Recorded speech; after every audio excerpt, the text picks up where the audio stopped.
Clint didn't raise his voice. He didn't argue. He simply refused to sit down. It was March 1998. The Dorothy Chandler Pavilion in Los Angeles. The Academy Awards. 2,000 people in formal wear filled the historic theater. Actors, directors, producers, executives. The most powerful people in Hollywood gathered for cinema's biggest night. The ceremony had just begun. The orchestra played. The host delivered the opening monologue. The audience laughed at the appropriate moments. Everything moved according to protocol, according to schedule, according to the carefully choreographed plan that governs every second of Oscar night. The announcement came for attendees to take their seats. The house lights dimmed slightly. Music swelled. 2,000 people sat down in their assigned seats, a synchronized movement of tuxedos and gowns settling into red velvet chairs. Everyone sat. Except Clint Eastwood. He stood in the aisle, fourth row from the stage, hands at his sides. Still. Silent. His face showing nothing, not anger, not defiance, just that weathered, unreadable expression that had defined 50 years of cinema. The people around him noticed immediately. Heads turned. Whispers started. The woman in the seat beside where Clint was supposed to sit, a studio executive named Catherine Morrison, looked up at him with confusion. "Clint? Is everything all right?" He didn't answer. Didn't look down. Just kept his eyes fixed on the stage. The ceremony continued. The first presenter walked out. The teleprompter rolled. But a strange energy rippled through the front rows. More people were turning around now, trying to understand why Clint Eastwood was standing while everyone else sat. When the ceremony began, everyone took their seats but Clint Eastwood quietly waited, standing. No one knew why, not until that moment came. Catherine Morrison reached up and gently touched Clint's arm. The ceremony started. "You need to sit down." Clint's jaw tightened slightly. That was the only indication he'd heard her. He remained standing. A producer appeared in the aisle, a young man with a headset and a clipboard, his face showing the particular panic of someone responsible for maintaining order at a live televised event watched by millions. "Mr. Eastwood," the producer whispered urgently, crouching beside him. "We're live. You're in the shot. Please, you need to sit." Clint looked down at the young man. Just looked. Said nothing. The producer's confidence evaporated under that gaze. He backed away, speaking rapidly into his headset. On stage, the presenter was trying to continue, but the cameras kept catching Clint in the background shots, a single standing figure among rows of seated guests. The director in the control truck was screaming instructions to camera operators, trying to frame around him, but it was impossible. Clint Eastwood standing alone was more compelling than anything happening on stage. To understand what happened next, you need to understand what happened 6 hours earlier. March 23, 1998. 3 p.m. The same theater, before the crowds arrived, before the red carpet, before the cameras. Clint had come early. He always came early. Not for publicity, not for the pre-show chaos, but because he'd learned over 6 decades in the film industry that the people who matter most are usually invisible during the main event. He walked through the service entrance, carrying a small package wrapped in brown paper. A security guard recognized him, started to ask for credentials, then realized who he was and simply nodded. Clint found who he was looking for in the backstage area, an older man in a custodial uniform, on his knees, polishing the brass railings that would line the stage stairs. The man was maybe 70, moving slowly, methodically, making sure every inch of brass reflected perfectly. His name was Robert Chen. He'd worked at the Dorothy Chandler Pavilion for 42 years. He'd polished these same railings for 42 Academy Awards ceremonies. He'd watched thousands of winners climb these stairs to accept their Oscars. He'd cleaned up after every celebration, every disappointment, every moment of Hollywood glory. Nobody knew his name. Nobody ever would. Clint approached quietly. "Robert." The old man looked up, startled. "Mr. Eastwood. I didn't." The ceremony doesn't start for. I know. Clint extended the brown paper package. This is for you. Robert stood slowly, his knees protesting. He took the package with hands that trembled slightly, not from age but from confusion. I don't understand. Open it. Robert unwrapped the paper carefully. Inside was a photograph, black and white, clearly old, showing a much younger Robert Chen standing beside John Wayne on this very stage, 1970, the night Wayne won his Oscar for True Grit. Robert was holding a mop. Wayne had his arm around Robert's shoulders, both men smiling. I didn't know this picture existed, Robert whispered. Wayne's daughter found it in his archives, Clint said. She sent it to me when I told her I was looking for it. He used to talk about you, you know. Said you were the only person in Hollywood who never asked him for anything. Never wanted a photo, never wanted an autograph. Just did your job. He respected that. Robert's eyes filled with tears. He was a good man. So are you. Clint paused.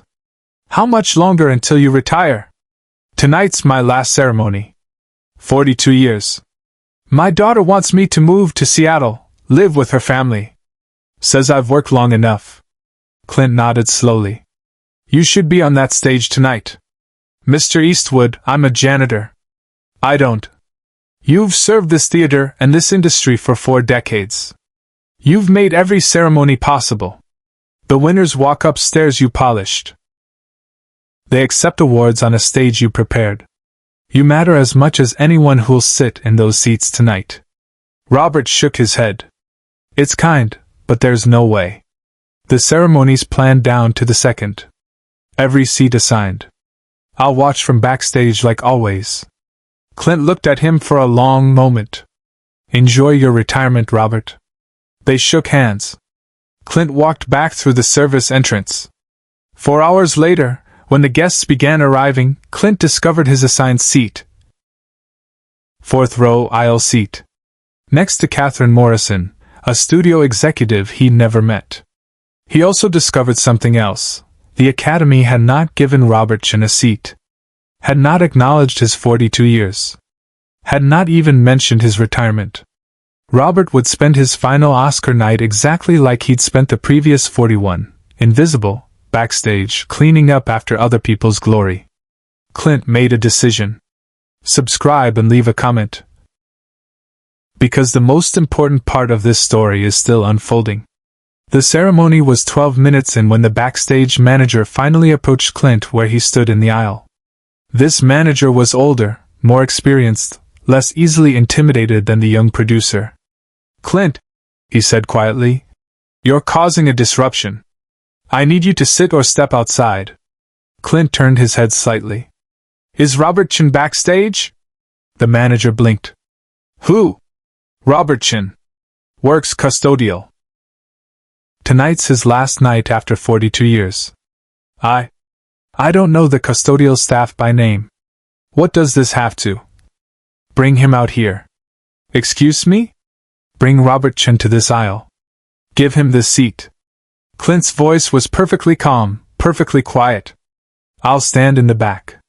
But he's going to sit in the 4th row and watch his last Oscar ceremony from where he deserves to be.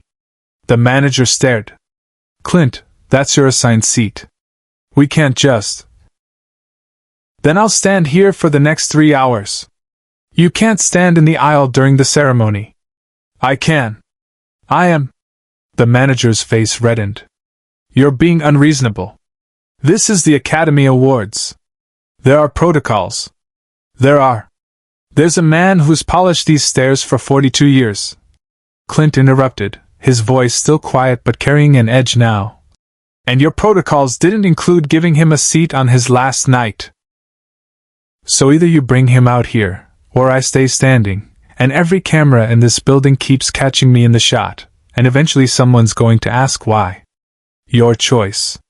The manager opened his mouth. Closed it. Looked around at the nearby guests who were now openly watching this exchange.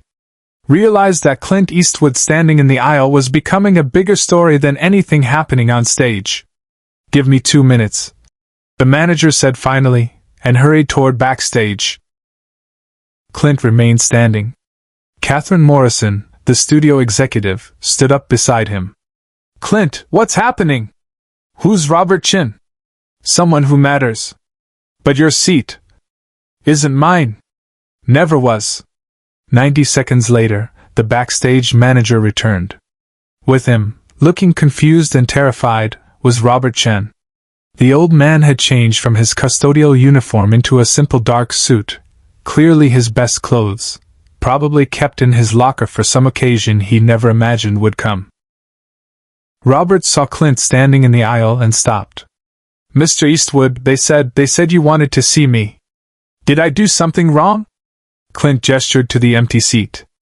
Sit down, Robert. This is your seat. I can't. It's your seat. Has been all along. Took me too long to realize it. Robert's hands trembled. Mr. Eastwood, I'm not. I don't belong. You belong here more than most people in this room. Clint's voice was firm but gentle. 42 years. Sit down. Away from the cameras, Clint made a choice no one expected. Robert Chen sat down slowly in the fourth-row aisle seat. The red velvet cushion accepted him the same way it had accepted every actor, every director, every celebrity who'd sat there before. He looked small in the grand theater, overwhelmed, his hands gripping the armrests. Clint placed one hand on the old man's shoulder. Just for a second. Then he walked toward the back of the theater. Catherine Morrison stood, blocking his path. Where are you going? Standing room. You're Clint Eastwood. You can't stand in the back at the Oscars. Watch me. The people in the nearby rows were staring now. A ripple of whispers spread through the theater. Who was the old Asian man in Clint's seat? Why was Clint walking toward the back? What was happening? On stage, the presenter had stopped trying to continue. The director had stopped trying to frame around the disruption. The entire ceremony hung suspended, waiting to understand what Clint Eastwood was doing. Clint reached the back of the theater and found a spot against the wall. He stood with his arms crossed, watching the stage from 200 feet away instead of 40 feet. The ceremony resumed. Awkwardly at first, then finding its rhythm again. But something had changed in that theater. Every few minutes, another guest would turn around, looking for Clint in the back, then looking at the old Asian man in the fourth row who shouldn't have been there. Slowly, quietly, word spread through the audience about what had happened. About Robert Chen. About 42 years of invisible service. About Clint Eastwood giving up his seat. What followed stayed with everyone who witnessed it, forever. The first person to stand was Tom Hanks. 15 minutes into the ceremony, during a commercial break, he got up from his seat in the third row, walked to where Robert Chen sat looking overwhelmed, and shook the old man's hand. Thank you for your service, Hanks said simply. Then Steven Spielberg stood. Walked over. Shook Robert's hand. Then Meryl Streep. Then Martin Scorsese. During the next commercial break, a line formed. Actors, directors, producers, people whose names defined Hollywood. Waiting to shake hands with a custodian they'd never noticed in 4 decades.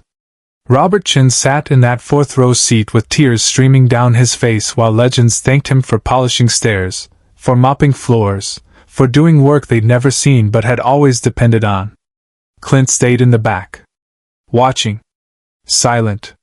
When the in memoriam segment came, the annual tribute to industry members who died that year, the producer made an unexpected decision. At the end of the montage, a final message appeared on screen.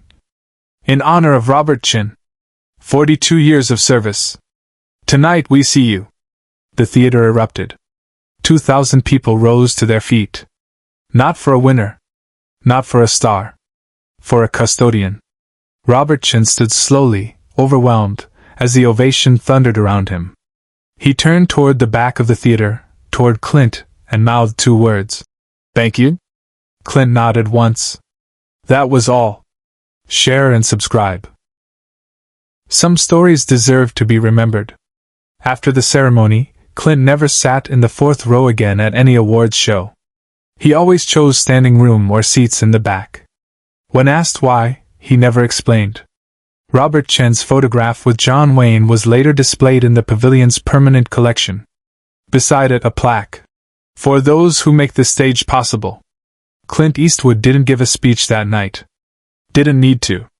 He'd said everything by refusing to sit down. Real power doesn't shout. It stands quietly until the room understands.